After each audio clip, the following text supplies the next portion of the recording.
Hey, this is Horns Up coming to you all the way from Bangalore. We're sitting in Coconut Grove, which is this awesome place which is serving us some nice drinks for you and for alcoholic and non-alcoholic. Alcoholic and non-alcoholic.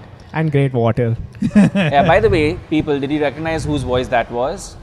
The guy who's drinking water? The only guy who drinks water, basically. Every person drinks water. Yeah, team hydration. Team hydration. Yeah. I'm leaving it blank because I'm allowing you to remember whose voice this was. This is somebody who's, for the first time, our second ever guest on the show. Wow. Our second Right, ever Peter? guest. Yeah, The second. pressure's on. Insane. But I mean, considering the response to our last time we had him on board, we had to get him back again, man. Exactly. So can you tell everybody else who it is? So it's none other than Anurag Tagat.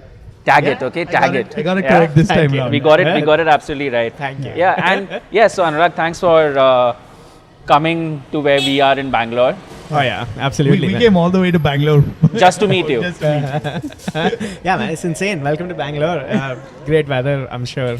It's Yeah, always much better amazing. weather. And I'm sorry, but yeah, we're doing this in a slightly near the, we're in Church Street and it's of course a bit noisy, so apologies for that, but yeah, whatever, who the fuck cares. Okay, what are we here doing? We're doing another All A's album, and this time we're looking at a sound that many people or purists won't actually consider metal, right? Yeah. But Yeah. it is as metallic or as metalish as you can possibly think of it. And we're talking about proper old school hardcore, actually not old school, but like more modern hardcore. Yeah. Peter, this serves as a good entry point for you, right? Oh yeah, and I'm gonna put this up right up front in there because like for me, this album was new to me, but dude, this album is probably ballsier and has more guts than like most of the Indian releases I've heard in the last few years. Fuck Well, yes. yeah, sure, of course. man. Yeah. Which Yeah. album are we talking about? We're talking about Grey Britain by UK's Gallows. It's their Second album. Second. yes, it's the second album. It was released 2nd May 2009 through Warner Brothers Records. That means this is its 10th year. Yeah. So a decade old. It's insane. By this time, Gallows had been together for 4 years. They had an incredible debut with Orchestra of Wolves. I don't know if you've listened to that one yet, Peter. I heard a few singles from there. Yeah, it's got a lot more singles on Yeah. it. Like, yeah, that remains one of the best debut albums I've ever heard by a band. And it's full of the angriness, apathy, and intelligence you'd expect from British punk rock as such, and tied in with music that's thrashier than conventional punk rock, which gives rise to that entire hardcore kind of a sound. What are your thoughts on Orchestra of Wolves? Again, like it wasn't my introduction to Gallows, Okay. because Grey Britain was. Yeah. And I think Grey Britain came at a time when I was also I wasn't in the UK, but like I think I came across Grey Britain, while I was studying in the UK. So it kind of really helped, like, to understand that, understand like a new perspective, new voices to the whole thing from just the younger generation, I guess. But yeah, man, no, I haven't. I mean, like, whatever I've heard selectively of Orchestra of Wolves, like, I really liked. But Grey Britain is still my go-to Gallows album. Okay. Well, Orchestra of Wolves, it made waves amongst music circles, quickly climbed up to like pretty high on the UK charts as well. So much so that they got signed down to by Warner Brothers for like around £1 million, which is a fucking huge amount. For a punk right? band. And again, you'd never think like when I heard it, I was like, wait, this is a mainstream release. Like, this is exactly. getting- And why the fuck would Warner Brothers want Yeah. such an edgy band Yeah. on their roster in the first place? Yeah. I mean, yeah, whatever. That still boggles my mind. I'm guessing it's betting on creating a new trend or something of that sort, but whatever. That's just a guess. Who Yeah. knew what the record label had in mind at that had time? in store, right? True. Yeah, exactly. The band at that time would be accused of selling out, I'm pretty sure. I'm pretty sure. As is the norm. as is the norm. To which band frontman at that time, Frank Carter, replies, and I quote, "Grey Britain would be 49 minutes of aggressive music, and signing the contract had not influenced the band to record a poppy or commercial album." Yeah, I remember reading like that. dumb as fuck statement to make. I mean, in terms of not dumb as fuck by the band, but dumb as fuck as needed for the audience to hear. Yeah, it's not something you really need to say or put out Exactly. Yeah. I think this is what happens with PR, right? Like pre-release PR, you gotta like just tell your Gotta audience. put out no, like no, one generic statement that Yeah, exactly. This is our heaviest album yet. It's the most brutal album yet. Sounds familiar, guys? Yeah, completely. Yeah. Okay, so Carter explained that the premise of the album, and he explained this in an article in an interview to Kerrang magazine, saying, and I quote again, "Britain is fucked. Great Britain is all about what's going on socially, politically, and economically in the UK and how it affects us." And that statement largely sets the scene for the album. It has 13 tracks to it, clocks in at approximately 52 minutes. So, should we begin checking out whether it's an all A's album? sure, yeah, Let's let's get get into into it. it. Yeah? Alright. So, first up, you have the Riverbank, which is. It's an introduction. It's just a warning call of sorts. The sound of water, Yeah, which and is supposed to be an actual recording of the River Thames. Yeah, Thames. That's what I was. It's not Thames. It's Thums. My apologies. Our Thums. English Yeah, I know. listeners. It's fucking. Wait, it's you Thames. lived in the UK. Thums. Thumbs. The River Thames. The River Thames. Yeah, it's something my like that. apo- It's not Thames. I'll That's like like to saying apologize. Thane is Thane. But it's not Thames. That's all I know. Fair enough. We'll take your word for it. Yeah, it immediately sounds way more heavier, darker, murkier, and grittier than Orchestra of Wolves. I think it signals the fact that the band wants to essay a more mature voice with this. I don't know if you guys want to rate it individually I don't or know not why because we it's should just rate a it. small True. introduction clip. But I like the part like once like the sound recording kind of ends, and I can't remember. It's like a proclamation in there, and that just was like for me like, and I'm going to go first at it because this was a new album to me. Hearing that part, I was like, whoa, what are these guys on? Like, what's going on? It piqued my interest. So it worked great that way. That whole contrast and that segue going in. So, yeah. So are we True, clubbing it together? Should we Well, I club? mean, should. yeah, fair enough. Because I mean, like, literally one of the first things that he says on the track, which, like, you know, is like, what?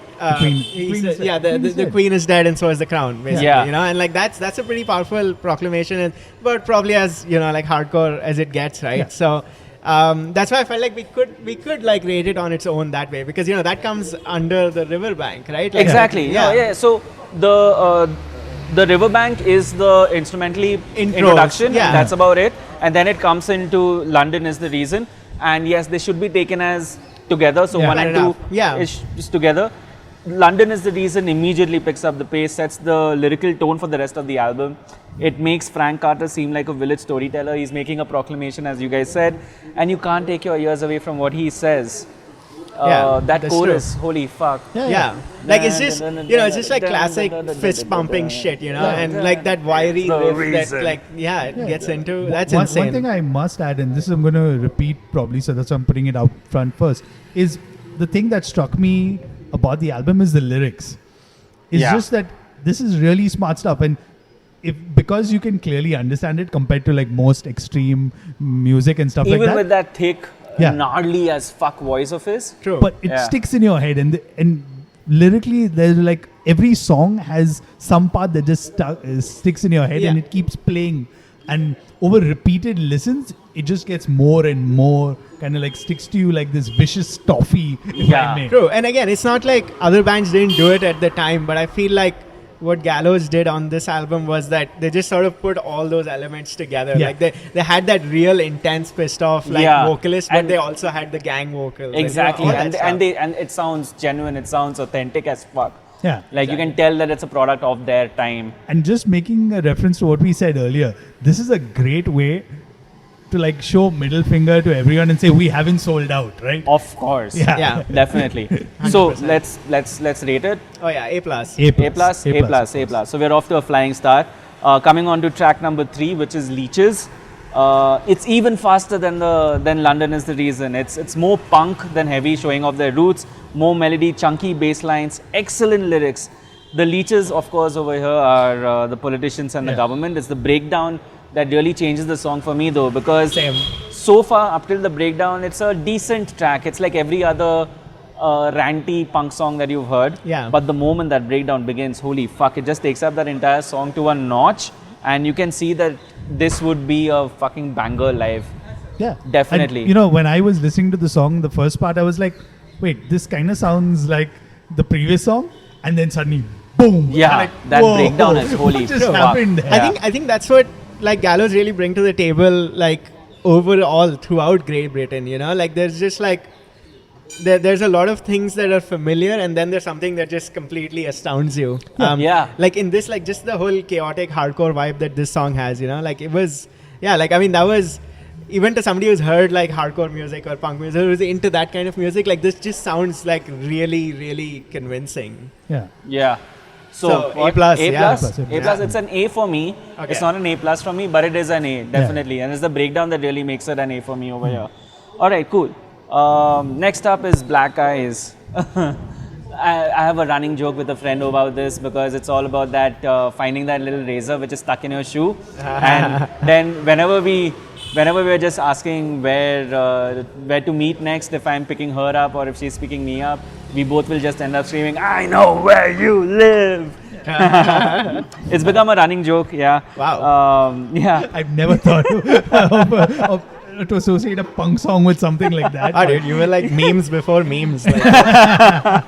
Yeah, again, the song only picks up towards the end. It's got that lovely lyrical section to keep you busy at the front end of sorts, and then the music takes over at the back end. I think it's lyrically stronger and musically not as strong as the previous tracks, but again, I don't know how they keep doing this on this album.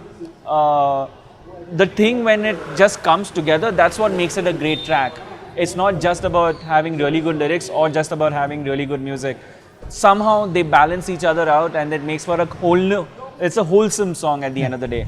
Like Yeah. I feel sad that like I didn't have a lyric booklet to kind of refer, because this would be like one of those albums that the first time you hear it, it's like, whoa, what's going on? What's he saying? Did he really say this? Then you open the lyric booklet. Like in a sense of discovery, I'm just going back in the day. That's how I would have done it. Yeah, I mean, I don't know though. Like, I mean, I would just like assume what he said, because like it's just so pissed off. Like the intent, like you can't sit still to this. You know, like I mean, like it has. For me, like it felt like it had a little bit of a classic punk vibe, like that way rhythmically. Yeah, it is. But then like towards the end, there's that whole breakdown and everything. Correct. Which is And it's just a straightforward. It's a Yeah. I get where you're coming from, because it's a pretty straightforward beat. Dick, tack, dick, dick, tack, Yeah. dick, tack, dick, And dick. like I think for somebody who's like not into punk, or like who's into punk also, you just like, one thing about this album I felt, again, all across the songs, the first few parts of it, the initial few riffs, you're like, oh, I've heard this before. What did they do just now? Wait, go back. And like this is where, you know, yeah. probably How if you did they listen- get into that? Yeah, right? yeah. Like, yeah. Or like, where do they go really? True. A+ man for me. A plus for you, Done. fuck. That's like, okay, it's an A from me for this one, but yeah, very strong song. Peter? Same. What? And Same as an A plus or A? Yeah, A plus. A plus? Yeah. Holy shit. Because for me, like, again, my perspective is from someone approaching it like as a new listen. And I'm like, for me, going back, and I'm like, whoa, okay, this is like how you said about Great Britain. Like, this is a great way for me to discover. And that's where we were having a chat before Exactly, this about yeah. the band and stuff like that. Because, sorry, I'm going to go a little different angle for Sure. it. But that's what I said, because when I looked the band up and I was like, oh wow, there's a common member with Alexis on Fire. And then I kind of looked up their thing and I was like, okay, different singer. So I need to like look at these two albums separately, kind of explore it. Yeah. And then is it the same intensity and stuff like that? So for me, this would have been a great album if I had to introduce somebody to this sound. to this or to sound, the band. or like related albums also. True, man. I mean, like the reason I got even more interested in Gallows after Great Britain was because Wade joined the band, and like I was really into Alexis on Fire already, and I didn't know Wade could like front a band. Like I couldn't know I mean, obviously at that point I was wondering, wait, how is a Canadian in an English band? You know, like how does this work? That was the first time I was hearing really about bummed when Frank left. That's true, though. I mean, so like I saw Gallows at like in 2012 at the Slam Dunk Festival in Hatfield, and Wade was already there, he was already fronting the band, man. And By that time, they released the third album too. exactly, and it was just crazy energy, man, for sure. Like Yeah, and that's the thing, like even without Frank in it, who brings in this awesome fucking energy of his own, the music really it ends up just bouncing you around. Okay, let's get back on track. Fifth song is I Dread the Night. Now this song cements the fact that Gallows, to me, they know how to write meaty, memorable chorus parts. You'll be singing along with that chorus well after that song is over. And I love that one little part that precedes the end. in which Frank yells out, "We are the new black, and we are as serious as a heart attack." That's actually, I mean, as funny as it is, like it's what elevates this song for me from a B to an A, because I was just like, wow, he's got hooks. Like, what are you gonna do about it? You know, like it's so rock and roll. But from the metalhead in me, I must add this. There was one part, one of the riffs in the middle, I can't remember the exact time, where it kind of reminded me of Metallica, I Disappear. And I was like, huh? What did I hear? Like, let me just go back. And I'm like, no, it's not my ear. It just sounds familiar. Oh, is this like one of those things where you hear something and be like, Metallica already did it? So. Posers. They are not heavy. They're just copying Metallica. Oh, well. But, yeah, but like, again, I'm coming back, and now since we're halfway through, it's just We're not halfway through. Yeah, we're almost halfway through. Yeah. It's just the lyrics, man, because there's like a couple of lines in there which just make you go like, wow, this is deep. And again, as somebody who primarily listened to a lot of like Offspring and like stuff that would be like pop punk and stuff like Yeah, a that. little lighter. Yeah. Then getting introduced like this, and then putting it into the context, like I can't even imagine what it would have been like listening to when this album came out, dude. Yeah. Yeah, that's true. I mean, and you know, like this track is the one that reminds me most of Frank Carter and the Rattlesnakes, like because it feels like, and it's so surreal because it's 10 years ago, and if you hear Frank Carter and the Rattlesnakes now, like he's still doing this stuff, except like now he, you know, I guess concentrates more on the hooks basically. He's not so pissed off basically. Yeah. Yeah, of course, that comes with age. Your anger lessens slightly, or you begin to get angry about other stuff. Anyways, quick ratings on this one. For me, it's an A. It's an A. I'm putting it to B just for that Metallica. Cool. All right. Song number 6 is Death Voices. This is a song about the end of the world. Okay, it makes a reference to the 4 horsemen of the apocalypse. However, these are things that exist in the world, so they aren't fairy tales as such. So Gallows, through this song, they're saying that the apocalypse is going to be brought about by humanity. Wow, soothsayers. Non-fictional riders of beastly horses. It's a bit more complex than the previous songs. It's got more music elements in it. More, by that I mean more instrumental parts to it. Yeah.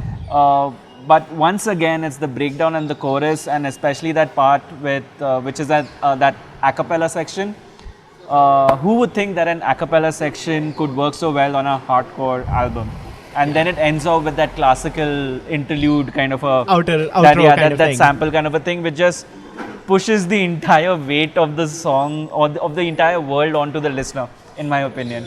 Yeah, this for me is one of the masterpieces of the album. Yeah, and it was really well produced. Like that's, I guess, again, like that's probably them putting to use their major record label money, like you know, and like really scaling up, because it sounds really well made and really well produced, and like I mean, this song exactly doesn't offer too much new for me from what we already hear on the album, but I really like it just for that outro, and also just for the fact that, you know, Frank Carter just gets into that space which every hardcore vocalist I think does at some point, and he just goes, just kill yourself, you know, like I'll be like, cool, yeah, that's a yes for me. It signals the shift to the second side of the album as such, right? Pretty much. Like you're done with the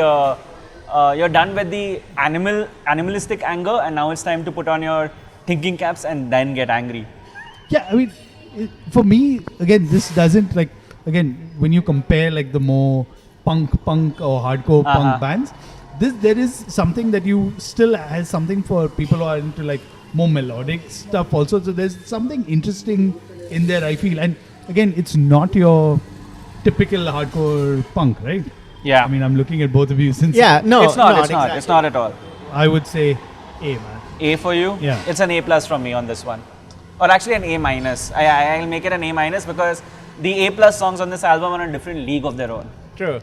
Yeah, it's still A- for me also. And I think that's like that. Now we're going further into the album. You kind of have, and for me, as I went more into the album, I had reference points like, okay, is this song? Or what about this? And then it becomes tough, right? Yeah, you have more reference points basically. Yeah. All right. Okay. So coming into the next song, or I don't know what here's a question. The Vulture Act 1 and Act 2. Technically, they are 2 different tracks. Okay, But I definitely think they have to go hand in hand. True, I remember they released a video just for Act 2, right? Yeah. But yeah, I mean, like, the first time I heard it was together, basically. I Yeah, heard same Act here. 1 and I Act 2 heard Act together. 1 and Act 2, and they both interlude into each other. They connect each other. I think they have to be taken as one song on its own. What do you think, Peter? Is that fair? Yeah, fair, of course. Yeah, fair enough. Yeah. Okay, so this would technically be song 7 and song 8, but it's together, and we are treating them as the vulture overall. You realize what that classical piece that there ends for, Death Voices was trying to do, right? It was trying to just set the Vulture Act 1 up because it begins on such a somber, serious note. Frank is singing here. I mean, this is the first time in the entire Gallows discography so far that you've heard him singing clean notes, and immediately it's memorable only because of that reason. But here's an interview that he did with Kerrang from April 2009 where he states that this song overall is about all the forgotten children who die before their parents and what happens if one of those children becomes death's apprentice. Oh, wow. Wow. Heavy. Yeah. Heavy, deep as fuck. Yeah. Yeah, and so it sets it up in that nice somber manner, and then of course the energy is brought back up when we get to Act 2 and it's back to typical Gallows territory. I love that riff just hits before the end and we have some samples to round the whole thing out. Fucking masterpiece, the best song they've done on this. No, it's not the best song that they've done as an album, but yeah, I think it's at number 2 over here, or number 3 maybe actually, because I love the remainder songs that are still here. So I was just surprised with how the whole song kind of flowed. It Because builds up, right? Holy and shit. And that's the thing, like you have those conceptual metal bands and stuff like that do Yeah. it. But when you just look how deep it is, come on. Forget it's not even like, of course when you analyze the lyrics and stuff it becomes it hits you even harder. Yeah. I think it's great that the Gallows that Gallows somehow managed to find this artistic side and brought it here onto this album, because it immediately set them on a league above most of the other bands that were trying to do this kind of a sound. Yeah. Like this was just good music, period, regardless of genres or anything of that sort. Of course. Which, like, I would like to think that British bands do better than American bands. Like, I hate to say it, but like, I mean, I think it's out there. Like, they're more capable of making, I feel, intelligible music. You know, Yeah, like, so is the Americans will be in charge of the listicles while the Britishers would do the thought pieces. probably. To go in there. And that's the thing, like, even if somebody was to hear just the Vulture Act 1 and 2, like, they would probably say that, oh, has Gallows sold out? But clearly no. Like, this is exactly what you do when you have like a big budget with you, or Yeah, you know, of course, and like yeah. you, You and try then and you think- actually yeah. think about what you want to do with Exactly, your yeah. music and the message. Yeah. You can see that the band is trying to kick higher, and they managed to achieve it with this song. Definitely an A+ for me on this one. Yeah, A+. Same. Yeah, Like- A+. And that was the thing, like this was one of the tracks which I didn't really expect to hear, because like here you go, like from the start, balls out aggression and stuff like that, and then this hits you and you're like, okay, what did I just hear, right? Like, what are these guys? And just like you said, I mean, like, Yeah. of course, It's- I didn't have the context of, okay, the big budget and the True. selling out bit, but Like, it's just so tastefully done, like that.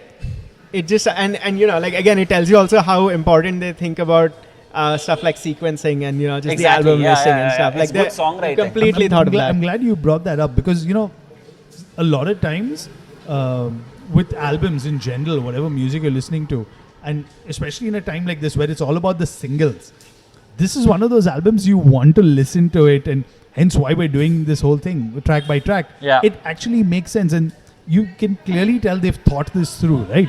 Yeah. It wasn't. And It's not just another track. I mean, it's think just- about it's it. just Think on about another it track, if yeah. it was on like a cassette or vinyl. Yeah, I'm guessing this would be the second song on that side. Yeah. Yeah. Pretty So- much. Yeah. And, you know, like, and it ties into what we were talking about with the Pantera album, Yeah, right? Like, exactly. I mean, that Yeah, was exactly, honestly yeah. not sequenced so well. Yeah, You know? yeah, it But was, this, yeah. this is like perfect, basically. Yeah.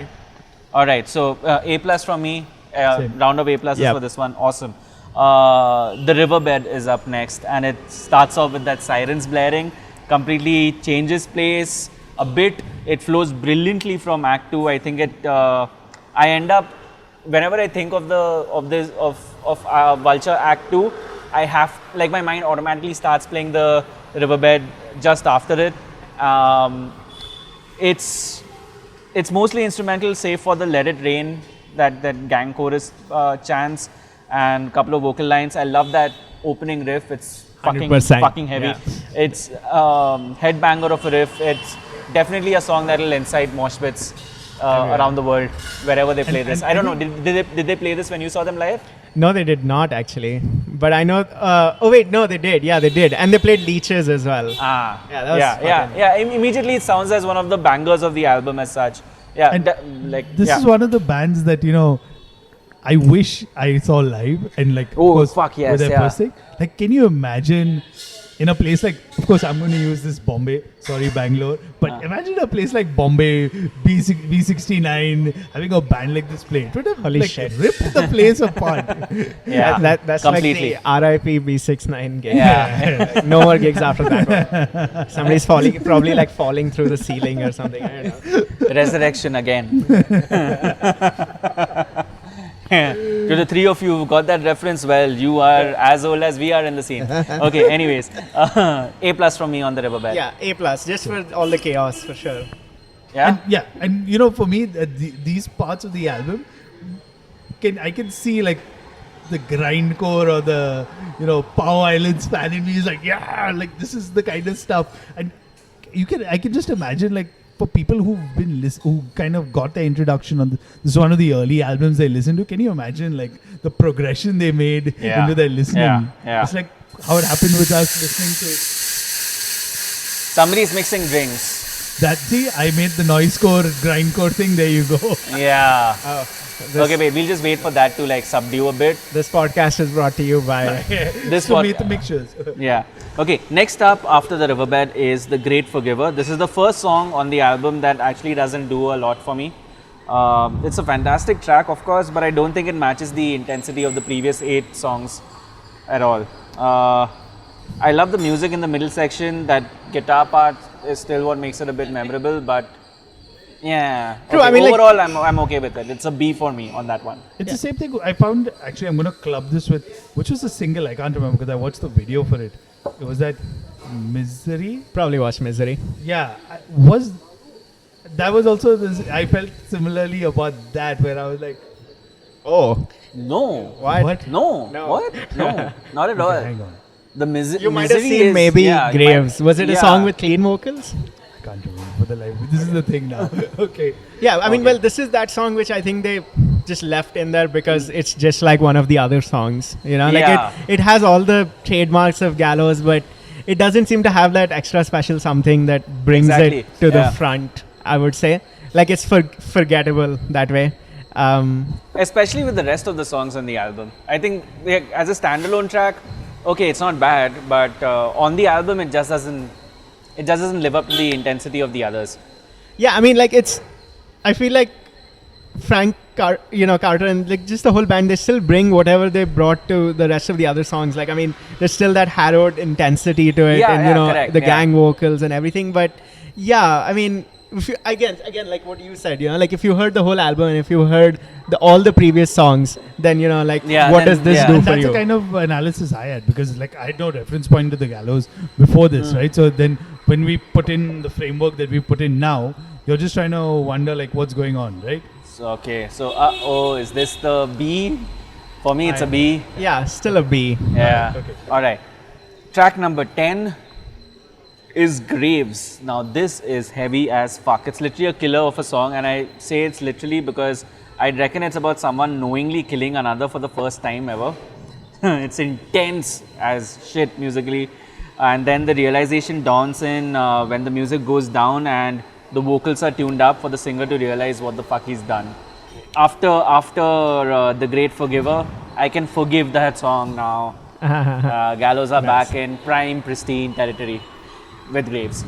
Yeah, exactly. And I mean, I think this was one of the first Gallows songs I'd ever heard. I don't know how I came across it. I think it was on a Rock Sound compilation. Like I used to subscribe to Rock Sound Those are magazine. damn cool, dude. I love like compilations. Like Yeah. that. like, and it just introduced you so much varied music, and I think it introduced you to music that wasn't necessarily like the lead single or anything like that. Yeah. So I think Graves was one of those things. Because I think if I'm going back just to dwell on this compilation, it wasn't like a label guy who's like, this is our first single, this Yeah. goes on, this kind of thing. It's just somebody who's like, okay, let's end it. But yeah, man. Yeah, exactly. I mean, and I feel like this song, but honestly, like this song gets better for me only when Simon Neil comes on, like, because that was completely surprising. I was like, who's Simon Neil? And I Yeah. was like, Biffy Clyro. I was like, oh shit, like what is he doing on this album? And that, again, like a kind of guest appearance like that, like I feel like it's again been very thought out and very tastefully done. So like And that's when where you it have a bigger scores. budget. Yeah. I mean, you can and- pull off shit like this. I mean, I don't know if Gallows were actually friends with Biffy Clyro. I guess they were. I mean, otherwise they wouldn't have just asked Simon to get on Or it like could, that. yeah, or it could have just been one of their wishes of maybe Frank's or maybe somebody else from the brand. Yeah. True. And I mean, like, I think he is what, like, really does the song justice for me. Like, I mean, that's what elevates the song for me to, like, an A, basically. Yeah. For me, it's an A too. Yeah. A? Alright, awesome. I'm trying to wonder what more to add to it to you guys. Okay, track number 11 is Queensberry Rules. That's up next. It seems like typical Gallows fare. It's a heavier version of stuff that I've heard on Orchestra of Wolves. It's one of the weaker songs on the album for me, like similar to The Great Forgiver, but it's still a fucking good song. The rest of the album is insanely better. That's just about it. Right. I mean, but what I liked about... special to that, I love that one line. I have to say that the bigger they are, the harder they fucking fall. I love that fucking line. I feel like you need to have something like that to, remind people that this is a fucking hardcore album, Like, you need to have lines Yeah. like that. Yeah, You need to I have lines agree. like that, especially delivered by people like Frank Carter, to really drive that point home. I mean, I really like this song for the number of changes that it goes through, Yes, which is, it again, like, does. I feel like it's surprising for a band like Gallows, at least at the point that they were in at their careers. But again, like, that's what's good about it. Like, I feel like they went nuts with this and it turned out pretty well. So it's an A for me. It's an A for me too. One of the things about, I think, what I liked, and I'm repeating myself, is that there's so many changes in there. Like, you start off and you're like, I've heard this, oh, I know, okay, they're going. And for me, the unpredictability of the album was just like, okay, like, what do these guys really are? And then makes you question. Like, it's a lot of elements, like I said earlier. Uh-huh. I found them exactly what you would find on any of the grindcore albums, right? Like, a lot of the, like, the Yeah. societal stuff and things like that, if you kind of take, and I know you brought this up earlier that you can't separate the lyrics in there, but for me, this album, the lyrics really stood out, and then the way they're delivered, like, True. you wouldn't have gang vocals, and again, an element like this is only, like, how would I put it? I'm at loss for the word. But it fits in only with stuff like hardcore, right? Yeah. You don't have, like, gang vocals in any other genre, really. Hip hop. Yeah. Arena rock. Arena rock. Yeah. Yeah, Biffy Clyro, come on. But I mean, and I really like that this might be like the slowest Gallows song on this album, in the sense of like some part of it, obviously not the Yeah, whole song. yeah. But like I feel like some of the riffs just have like a very classic sort of tone to it. Yeah, and by slow, you're not referring to the actual tempo of the thing. You're just Yeah. referring to maybe slightly tuned down in terms of Yeah, heaviness. it's just evenly tempered. you know? Evenly tempered. Correct. Yeah, but still, it's a decent enough song for me. I'll give it a A minus. Yeah. A. A. A. Okay, cool. Okay. Now, next up is my favorite track on this album, and possibly my favorite Gallows track ever, which is Misery. I'm going to indulge a bit over here. Misery is about the singer's depression and how it is the only thing he has left in his life. Everything from the introduction on the piano and the drum rolls to the part where the band kicks in, comes together, everything is fucking perfect. Okay, the vocals and the lyrics, damn, as someone who, like, I largely keep to myself, right? I don't open up easily to people, etc. This song just frees me up and lets me fucking loose. I've used this track as medication so many times because it just helps me amp myself up and just helps me clear my mind. Yeah. I can see why like like Animesh actually really loves this track because like literally like that fuzzy bass line intro in the beginning. Oh. Like I would like to play bass guitar just listening to that track. I would just be like, shit, sign me up. I want to play that shit. Fuck. Ding, ding, ding, ding, ding, ding, And it has, and it has the greatest breakdown. I think like one of my favorite breakdowns of all time. Like this song. That's why it gets an A plus basically because This is a fucking A triple plus for me. But was this the single I'm talking about that they made the video for? They have a video for this. Did the video you watch was Frank etc. in a suit? I can't remember, dude. That's the thing, because half the times I watch, but We'll watch it again and you Yeah, can tell us yeah, later at yeah, that yeah, point in yeah. time. But yeah, this was one of the singles from the album. It had a video release. It actually caused a lot of controversy too because of that lovely outro, which are the actual pig squeals. And I don't mean the vocals, like the I read actual about pig that. squeals. Yeah, Yeah. Here's something you may not know about the pig squeals though. The band first said that they found a halal butcher and asked him to start preparing a pig for slaughter, and that's what these sounds are. They're recordings of that pig being slaughtered. What happens then is that PETA creates a fucking shitstorm. Of course. And 'Cause you're they in have nothing fucking better to UK do. where everything you say is a fucking offense. Somebody gets offended. I mean, it's even more thin-skinned than fucking India in that way. And so the Gallows, eventually they end up revealing that it's all just a sample. Wow. What a bummer. Immature fucking punks. again just another invitation to be actually called sellouts, no?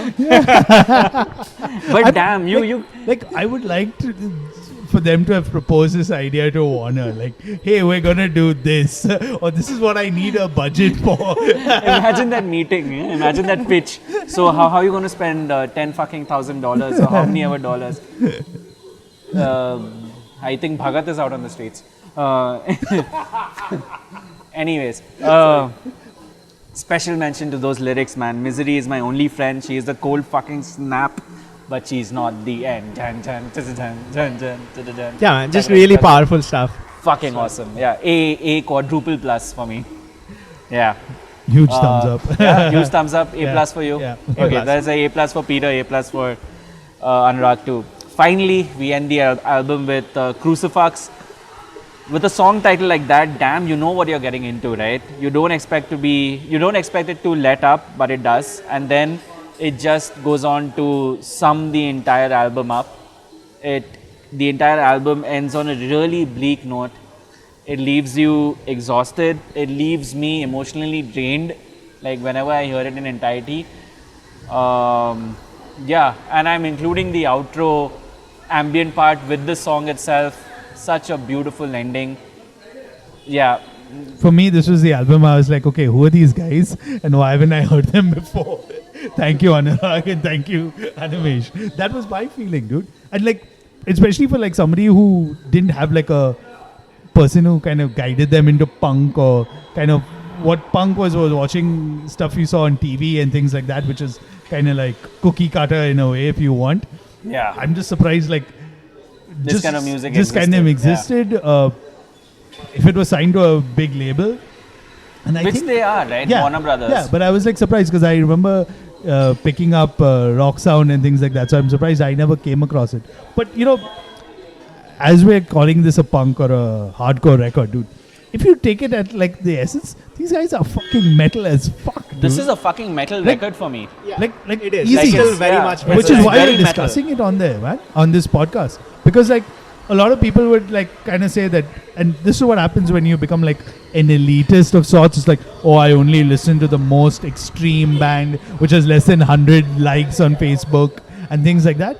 But fuck, dude, I'm just thinking, and sorry, I'm gonna take this forward, but while listening to this album and just looking at the state UK is in right now, Britain is right now, one of the beautiful things about music like this is it's relevant 10 years later, way more than it was. It could have been Fuck, fucking yes. prophetic, man. True. I mean, like hard times creates like hard music. Like that's what I always feel. Like, and the time that this album came out was also a pretty difficult time for Britain. I think they were going through like, recession. I mean, they were facing recession, I believe. Yeah, everyone. Yeah. It was all over. Yeah, The the great, recession yeah, was all over. that big Lemon Yeah, Brothers Lehman thing, Brothers. etc. had just Exactly. come This about. was the part I'd graduated from university, so and looking out for a job. So this would have been like my freaking album if I lived in the UK. And didn't get a job. Yeah, But I mean, essentially, like this song itself, like the first 40 seconds itself, like, you know, they started at like 100, you know, like there's Yeah, no 0 to yeah, 100, yeah, it's just yeah. 100 straight.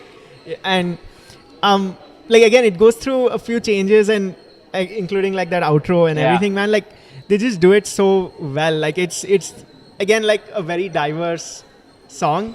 And also like kind of like the kitchen sink approach, you know, like just throw everything in there, see what happens. But here's the thing: I don't think they're throwing it like just arbitrarily. It's all done with a reason, right? I don't think it's like fuck riff.